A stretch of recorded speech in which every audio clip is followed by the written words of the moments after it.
What makes a film enjoyable for you? Well, I have a pretty broad range of things that I like, first of all, and I always have. The year Manchester by the Sea had come out, I had put on my social media, I said, Manchester by the Sea is the most heartbreaking, beautiful movie I've seen all year. But I also loved monster trucks, so what do I know? We are talking about Maestro, which is on Netflix right now. And just so you know, there will be spoilers. If summer doesn't sing in you, then nothing sings in you. And if nothing sings in you, then you can't make music. Bradley Cooper, his second movie as a director, which I was a big fan of A Star is Born when that came out. Oh, love And it. Yeah. and yeah, I mean, it's still like I think about scenes from that movie and I get emotional thinking about them. And I've only seen the movie one time. Um, Hmm. but directorially, artistically, this one just blows that one right out of the water. I mean, it is just like leaps and bounds directorially and just in terms of confidence and technique. Um, yeah, it's just phenomenal. Um, but it's also a very puzzling movie too, which I think is somewhat the point. But yeah, what do you think of that one? Yeah, this one took me a while to kind of fall into the rhythm and understand how the story was being told. Hmm. It was kind of disorienting the way that there were kind of snapshots in time. And the way that I think about it is almost like what one would imagine or what one would remember if they were looking back on their life or looking Hmm. back on their relationship. It was like a series of kind of these moments that were all kind of strung together, but it wasn't necessarily clear how time was passing. Sometimes we jump from scene to scene and, there would be 5, 10 years between these Hmm. kind of memories. So that took me a while to kind of settle into. But once I did, I feel like the second half maybe picked up, or maybe it was more kind of my kind of movie in the second half, just kind of the psychological elements and understanding these characters and complex relationship dynamics. I, I ended the film really having enjoyed it. Yeah, it's definitely one that rewards patience. I remember having a conversation with my mom. She was like, "Oh, I tried watching Maestro and I had trouble getting into it." And I was like, "Give it at least 15 minutes." And I think then you'll be along for the ride. And she was like, "Yep, yep, you're right. Like that was the right thing to do. You know, it's got like a very slow setup, even though it's like kind of slowly drawing you in with, like you said, well, this idea that like watching a movie teaches you how to watch that movie, and and the movie takes its time teaching you how to watch it. And then Yeah. then like 15 minutes in, you get this bravura, he runs out of his apartment. At first in that scene is amazing. Like you don't know where he is. It's sort of like, is this a stage we're looking at? We're like, oh no, this is a curtain of like a giant window.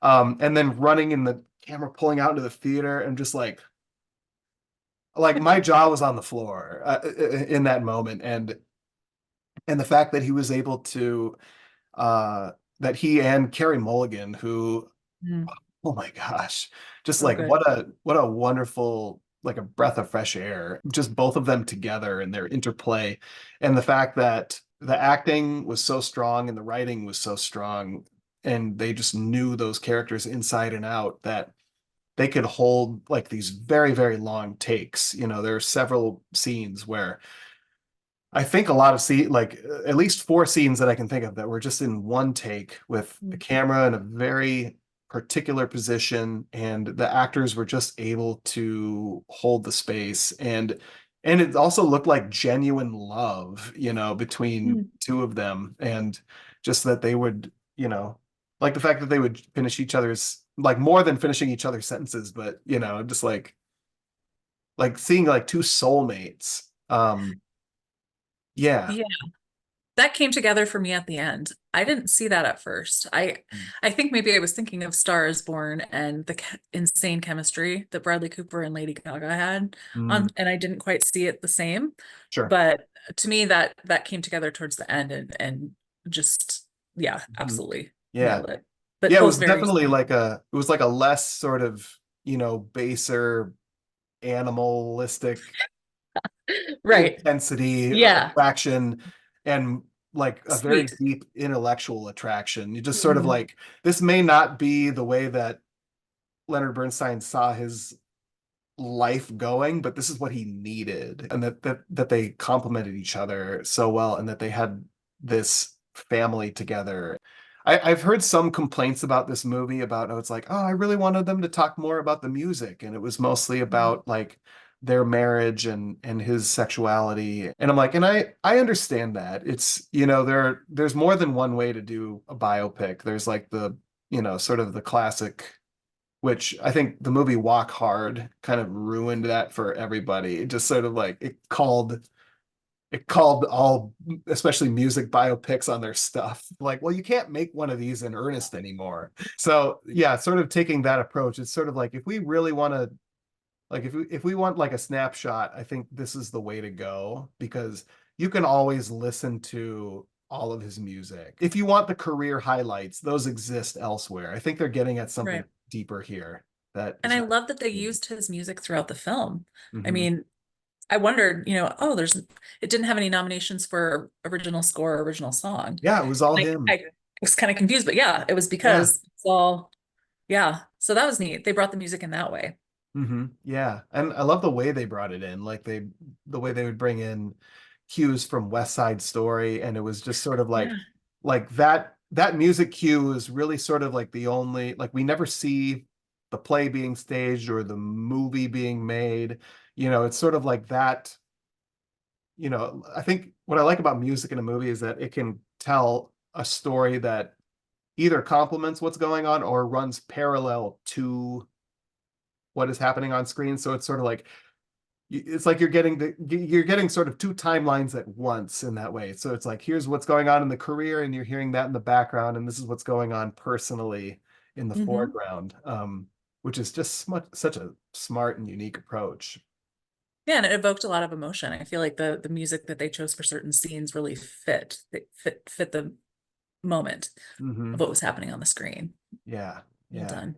yeah, yeah. I loved some of the art. I don't normally notice some of these kind of artistic shots, Mm. they don't stick out to me, but a couple really did in the film. One was the garden scene where, like you said, the actors held the space, and it was filmed like we were kind of, I don't know, like overhearing the conversation through the garden, like Mhm. spying or something. Yeah, It was really, I actually took a picture of the screen to send to you because I was like, yes, Zach, this is really yes, neat. I like yeah. this. Oh my Yeah. gosh, yeah, like, and they were on such a long lens, and I don't even think you can see. You might be able to see one of them, Yeah, like kind but of like not like parts, like through the bushes kind of thing. yeah, yeah, Yeah. yeah. I mean, just that's so confident, and I think a lesser director would shoot that shot, perhaps, but then they would have like the close-ups in their back pocket. And I think Bradley Cooper very smartly painted himself into a corner, um, by just like, nope, we're gonna put the camera all the way back here, and we're gonna and you're gonna lean in, and you're gonna listen, and you're going to be just completely engaged in this. Um, Yeah. I loved it. yeah, I loved yeah, it. And yeah. then It's there was just cool. another scene where the wife was just like really tiny. It was like a tiny image of her kind of off stage listening to the music and him conducting in the shadow. We Mm, didn't see him, we saw his shadow. mm, And I thought, first of all, really cool aesthetically. And it did a great job of illustrating the point. She was, shrinking in his mm. shadow. Um, it was Yeah. beautiful. I love the scene later too, when he's conducting the Mahler piece, which is just so beautiful. Like, everything about that sequence is just, it's just got Was it that all the done. long scene, right? Yeah, in the Yeah, where he cathedral. just, I mean, Yeah. yeah, And this brilliant shot where the camera is pulling back, pulling back, pulling back, and then it pulls back over her shoulder, and she's there, yeah, and then they get that reunion and that yeah, understanding that they were lacking for so long. And it's just like that, you know, like we were talking about Anatomy of a Fall, and to extent Killers of the Flower Moon, and just You know, there's interesting, a lot of marriage themes in the movies. Yeah. Here. Uh-huh. But just the fact that it's like you could go from like, you know, that a marriage is working when you're able to have like that drag out fight in front of a Thanksgiving Day parade and then Snoopy So coming good. by. And then like not see each other and then have that moment where it's like this professional setting. Of course, there's the high of having completed this incredible feat. But just the fact that she sees him and she sees all this love and literal sweat that he's pouring into this performance, and just like, you know, and just having that moment of reconciliation where it's not like this long scene. It's sort of like, No, we're it was good. downplayed. Yeah, Brian said, "Oh, they were separated." I was like, pretty sure they were separated. Like, and this was them coming back together, but it was fairly subtle.